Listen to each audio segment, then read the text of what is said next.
Hey guys, in this video I'm going to show you how to make Gantt chart in Excel. So first, to proceed with this one, I have this graph right here, and we're going to be using this one.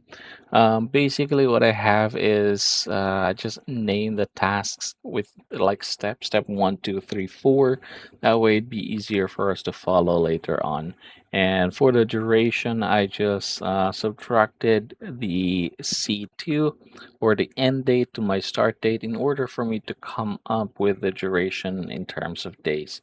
Now, once that's done, I am going to go over and just choose the start right here, and then we're going to click on this one, choose charts, and then insert chart. Click all charts here because usually it would be in the recommended charts. Once you're done with that, I'm going to go over and look for bar, and I'm going to use stack bar. So click OK.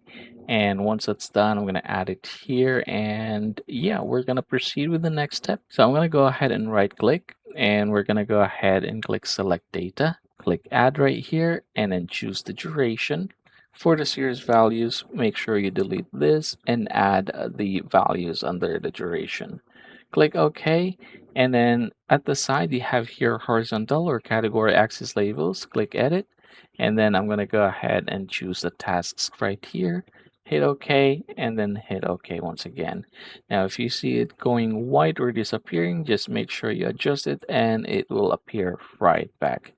Now, we're going to go ahead and proceed. So this time, let's go over and right click here and click Format Data Series. We're going to choose the color and choose No Fill. After that, we're going to go ahead and right click on this one right here, and then click Format Axis, and then we're going to reverse this one. That way step 1 is going to start first. Now, another issue that we're encountering is, as you can see, it's still quite far, so we're going to go ahead and adjust this in order for us to start here. So I'm going to go ahead and copy the start and the end date right here, and then we are going to change them to general. I'm going to show you why we're doing that. I'm going to go ahead and copy. Here, I'm going to right click, Format Data Series. Oops, not there. Sorry, right here.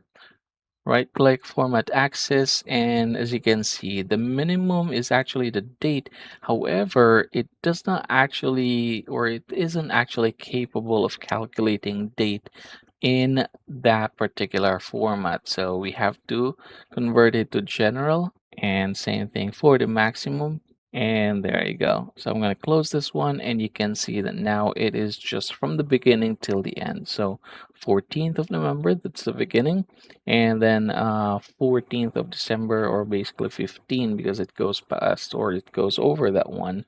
So yeah, that's how you're gonna do it. If you are going to fancy enough, you can click this one and add more title here. Say for example, gonna go ahead and call this one project or November project. All right, there you go. And yeah, that is how you're going to create your own Gantt chart here in Excel.